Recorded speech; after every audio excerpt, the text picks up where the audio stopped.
West Indies एक ऐसी team जिसे आज के समय में T20 की स्पेशलिस्ट टीम माना जाता है। हालांकि पिछले कई आईसीसी इवेंट वेस्ट इंडीज के लिए एक बुरे सपने से कम नहीं थे, क्योंकि T20 वर्ल्ड कप 2021 के लिए वेस्ट इंडीज डायरेक्ट क्वालिफायर भी नहीं कर पाया था। पर एक समय ऐसा भी था जब वेस्ट इंडीज के सामने बड़ी से बड़ी टीमें कांपती थीं। फिर चाहे T20 हो या ओडीआई, हर फॉर्मेट में वेस्ट इंडीज का बोलबाला हुआ करता था।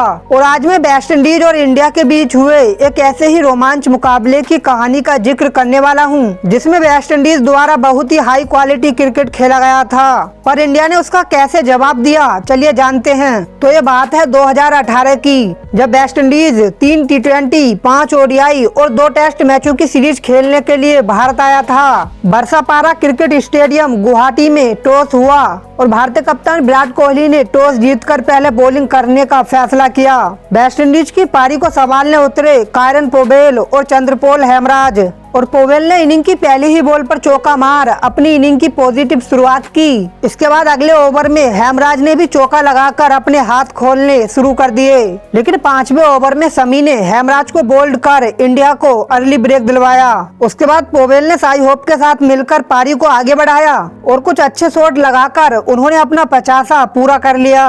लेकिन 15वें ओवर में खलील अहमद ने उन्हें भी धवन के हाथों कैच करा दिया और अगले ओवर में चहल ने सैमुअल्स को भी LBW कर दिया। वेस्ट इंडीज ने 86 रन पर अपने 3 विकेट गवा दिए थे, लेकिन इसके बाद आए हेटमायर, जिन्होंने कुछ बाउंड्री मारकर वेस्ट इंडीज के मोमेंटम को रिवाइव करना शुरू कर दिया और एक अच्छी पार्टनरशिप पनपती दिखाई ही दे रही थी कि तभी होप को भी शमी ने कोर्ट बिहाइंड करा दिया। उसके बाद हेटमायर ने रोमेन पोवेल के साथ मिलकर एक पार्टनरशिप बिल्ड करना शुरू कर दिया और 27वें ओवर में सिंगल लेकर उन्होंने अपना 50 भी पूरा कर लिया।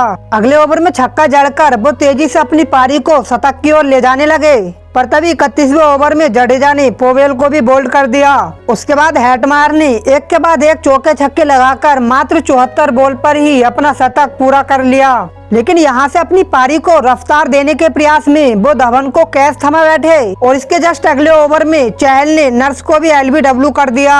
हालांकि उसके बाद कप्तान होल्डर ने कुछ बाउंड्री लगाकर मोमेंटम को अपनी तरफ खींचने का प्रयास किया, पर 44वें ओवर में चहल ने उन्हें भी बोल्ड कर दिया। अंतिम ओवर्स में कमार रोच ने अपनी पावर हिटिंग बल्लेबाजी का मुजाहिरा पेश करते हुए वेस्ट इंडीज को 8 विकेट के नुकसान पर 322 रन के एक विशाल टोटल तक पहुंचा दिया। अब भारत को इस मुकाबले को जीतने के लिए निर्धारित ओवर में 323 रन बनाने थे, जो वेस्ट इंडीज की बॉलिंग को देखते हुए आसान काम नहीं था। अब भारत की बारी थी और एक अच्छी शुरुआत के इरादे से उतरी भारतीय टीम का स्कोर अभी सिर्फ 10 ही रन हुआ था कि तभी दूसरे ओवर में थॉमस ने शिखर धवन को बोल्ड कर दिया। इसके बाद रोहित ने कोहली के साथ मिलकर भारतीय टीम को आगे बढ़ाया। पहले तो दोनों बल्लेबाजों ने वेस्ट इंडीज की स्विंग बॉलिंग का डटकर सामना किया और फिर जैसे ही गेंदबाजों को पिच से मदद मिलनी बंद हुई, वैसे ही दोनों छोरों से काउंटर अटैक होने लगा। 11वें ओवर में कोहली ने चौका लगाकर मात्र 35 बॉल पर ही अपना 50 पूरा कर लिया, लेकिन अर्धशतक के बाद भी उनके अटैकिंग माइंडसेट में कोई बदलाव नहीं हुआ।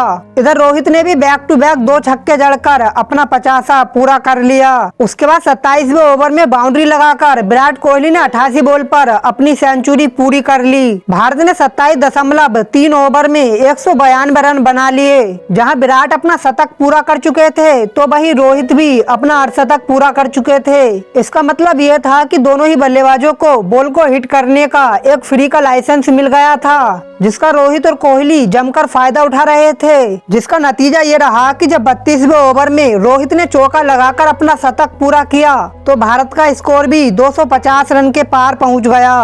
पर तभी अगले ओवर में कोहली स्टंपिंग आउट हो गए और यहां पर उनकी 107 बॉल में 140 रन की पारी समाप्त हो गई। उसके बाद रोहित का साथ देने आए अवांती रायडू, जिनके साथ मिलकर रोहित इंडिया को जीत की ओर ले जाने लगे और एक के बाद एक चौके छक्के लगाकर उन्होंने रिक्वायर्ड रन रेट को 51 बॉल में 12 रन पर ला दिया और 41वें ओवर में पहले चौका लगाकर और फिर अगले ओवर की पहली ही बॉल पर छक्का जड़कर रोहित ने भारत को तो जीत दिलाई ही, साथ में अपने 150 रन भी पूरे कर लिए। इस तरह भारत ने इस मुकाबले को 8 विकेट और 47 बॉल शेष रहते अपने नाम कर लिया।